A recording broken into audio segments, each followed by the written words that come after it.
বিসমিল্লাহির রহমানির রহিম। সম্মানিত হজযাত্রীগণ, আসসালামু আলাইকুম ওয়া রাহমাতুল্লাহি ওয়া বারাকাতুহু। আমি তুফাইল আহমেদ সৌদি আরব থেকে আবারও ২০২৫ সালের হজ বিষয়ক একটি গুরুত্বপূর্ণ ভিডিওতে। সম্মানিত হজযাত্রীগণ, আপনারা ইতিমধ্যেই জানেন যে হজের ফ্লাইট শুরু হয়ে গিয়েছে এবং প্রতিদিনই হাজার, হাজার হজযাত্রী সৌদি আরবে আসতেছেন। এরই মধ্যে এখনো পর্যন্ত ভিসা হয়নি প্রায় ১৪,০০০-এরও বেশি হজযাত্রীদের।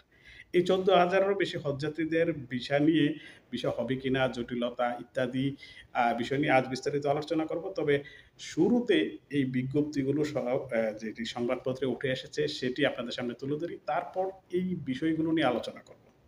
এখনো ভিসা হয়নি ১৪,০০০-এরও বেশি হজযাত্রীর। পবিত্র হজের কার্যক্রম শুরু হয়েছে ইতিমধ্যে বিভিন্ন দেশ থেকে হজযাত্রীরা সৌদি আরবে যাচ্ছেন। অথচ বাংলাদেশ থেকে ১৪,০০০-এর বেশি হজযাত্রীদের এখনো সৌদি ভিসার কার্যক্রম শেষ হয়নি। এসব হজযাত্রীদের এক ধরনের অনিশ্চয়তার মধ্যে পড়েছে।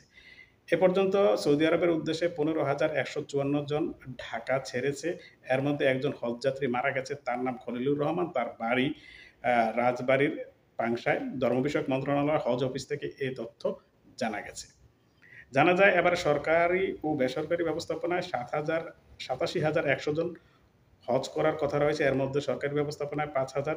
আচ্ছা, এই সকল সংবাদগুলো পুরনো প্রতিটি সংবাদেই কিন্তু আমি এই সংখ্যা আপনাদের সামনে তুলে ধরি। তো আজকের যে বিষয়টা সেটা হচ্ছে যে এখনো পর্যন্ত ১৪,০০০-এরও বেশি হজযাত্রীদের ভিসা হয়নি। এই হজযাত্রীদের ভিসা জটিলতা কি ভিসা হবে কিংবা তারা কি হজ পালন করতে পারবেন সেটাই হচ্ছে আসল বিষয়। এই ১৪,০০০ হজযাত্রী কিন্তু একটা টেনশনে আছেন এবং তাদের আত্মীয়স্বজন তো আরো বেশি টেনশনে আছেন, কারণ ইতিমধ্যেই তারা অর্থ পে করে ফেলেছেন। তো সম্মানিত হজযাত্রীগণ, আপনাদের উদ্দেশ্যে বলতে চাই যে এটা কোনো বিষয় না। মাত্র হজের ফ্লাইট শুরু হয়েছে। আরো ১ মাস ধরে হজের ফ্লাইট চলবে এবং হজের ফ্লাইট মিস হলেও আপনার কাছে ভিসা থাকলে যেকোনো ফ্লাইটেই আপনি সৌদি আরবে আসতে পারবেন। সেটার জন্য অতিরিক্ত টাকা পে করতে হবে না। সেটা ইতিমধ্যে ধর্ম মন্ত্রণালয় কিন্তু জানিয়ে দিয়েছে। যাক, সেটাও বিষয় না। বিষয় হচ্ছে যে ভিসা হবে কিনা? ভিসা অবশ্যই হবে।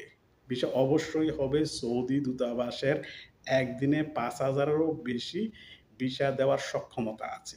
It does not matter for Saudi embassy. Matter is your agency. If your agency timely does not submit your document, so how can they give you visa? অর্থাৎ সমস্যা হচ্ছে যে এজেন্সির, সৌদি দূতাবাস তারা ভিসা দিতে পারবে, আর এটা হচ্ছে হজ ভিসা, সেটা গ্রুপিং ভাবে তারা দিয়ে দিতে পারবে। একবারেই তারা ৫,০০০-এর অধিক ভিসা দিয়ে দিতে পারবে। তো সমস্যাটা কোথায়? সমস্যা হচ্ছে যে এজেন্সি যদি সময় মতো আপনাদের ডকুমেন্টগুলো দূতাবাসে সাবমিট না করে। কারণ গত ১৫ দিনেরও বেশি সময় ধরে ধর্ম মন্ত্রণালয় কিন্তু প্রত্যেকটি এজেন্সিকে তাগিদ দিয়ে আসছে কারা ভিসা করেছে, কারা করেনি। অর্থাৎ আপনি শুধু খবর রাখেন যে আপনার এজেন্সি আপনার ভিসা করেছে কিনা। যদি ভিসা না করে হজ ক্যাম্প আশকোনায় ধর্ম মন্ত্রণালয়ের ওখানে অভিযোগ সেল রয়েছে, সেখানে সময়মতো অভিযোগ করুন। সময়মতো অভিযোগ করলে ধর্ম মন্ত্রণালয় পদক্ষেপ নেবে। কারণ ধর্ম মন্ত্রণালয় তৎপর আছে। ইতিমধ্যে ধর্ম মন্ত্রণালয় সৌদি আরবে রাষ্ট্রদূতকে পর্যন্ত তারা আ স্ট্যান্ড বাই রেখেছে, যাতে করে যদি ভিসার জটিলতার কোনো কিছু হয়, সেটা যাতে রাষ্ট্রদূত সরাসরি সৌদি আরবের হজ ও উমরা মন্ত্রণালয় থেকে সমাধান করে নিয়ে আসে। তো এবার বুঝুন, ধর্ম মন্ত্রণালয় কিন্তু তৎপর। ধর্ম মন্ত্রণালয় চায় না যে একটা নিবন্ধিত হজযাত্রীও যাতে মিস হয়। কারণ এটা বাংলাদেশ সরকারের একটা সম্মানের বিষয়। কারণ হচ্ছে আমরা কিন্তু হজের কোটা পূরণ করতে পারিনি। আপনারা ইতিমধ্যে জানেন যে আমাদের হজের কোটা ছিল ১,২৭,১৯৮ জন। সেখানে আমরা মাত্র ৮৭,১০০ জন নিবন্ধন করেছে। তো সেখানেও যদি এই এজেন্সির জটিলতায়, এজেন্সির অপারগতায়, ভিসা জটিলতায় যদি আসতে না পারে, তাহলে সেটা তো ধর্ম মন্ত্রণালয়ের ব্যর্থতা। তাই ধর্ম মন্ত্রণালয় চাইবে না যে সংশ্লিষ্ট কারো কারণে হজের যাত্রীদের কোনো হজ যাত্রায় বিঘ্ন ঘটে। তাই আপনাদের দায়িত্ব হচ্ছে আপনাদের ভিসা না হলে আপনারা অবশ্যই ধর্ম মন্ত্রণালয়ের অভিযোগ সেলে অভিযোগ করবেন। তাহলে কিন্তু শুরু হয়ে যাবে।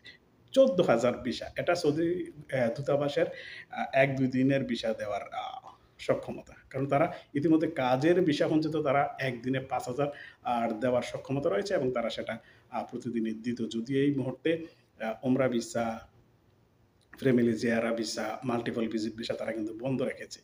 কারণ হজযাত্রীদের যাতে সুষ্ঠু সুন্দরভাবে হজ পরিচালনা করতে পারে, হজ অনুষ্ঠিত করতে পারে, সেটা সৌদি সরকারেরও চ্যালেঞ্জ। তো সুতরাং টেনশন করবেন না। শুধুমাত্র আপনাদের অবস্থানগুলো আ এবং আপনাদের সাথে যদি কোনো ধরনের আ অনিয়ম ঘটে, এজেন্সি অনিয়ম করে, সাথে, সাথে অভিযোগ করুন। আপনারা নিশ্চুপ থাকলে আ ধর্ম মন্ত্রণালয় সেটা অবগত হবেন এবং ধর্ম মন্ত্রণালয় পদক্ষেপ নিতে পারবে না। কারণ ধর্ম মন্ত্রণালয় যেকোনো সময় যেকোনো পদক্ষেপে আপনাদেরকে সৌদি আরবে পাঠাতে পারবে। তা আশা করি নিশ্চিন্ত হলেন যাদের ভিসা হয়নি এবং আমরাও সবসময় আপনাদেরকে তথ্য দিয়ে নিশ্চিত রাখার জন্য চেষ্টা করব যাতে করে আপনারা সুস্থ, সুন্দর, উৎফুল্ল মনে ইবাদত করতে পারেন, হজ করতে পারেন এবং আমাদের জন্য দেশবাসীর জন্য দোয়া করতে পারেন। সবাই ভালো থাকুন, সুস্থ থাকুন, নিরাপদে থাকুন। আল্লাহ হাফেজ। আসসালামু আলাইকুম ওয়া রাহমাতুল্লাহি ওয়া বারাকাতুহু।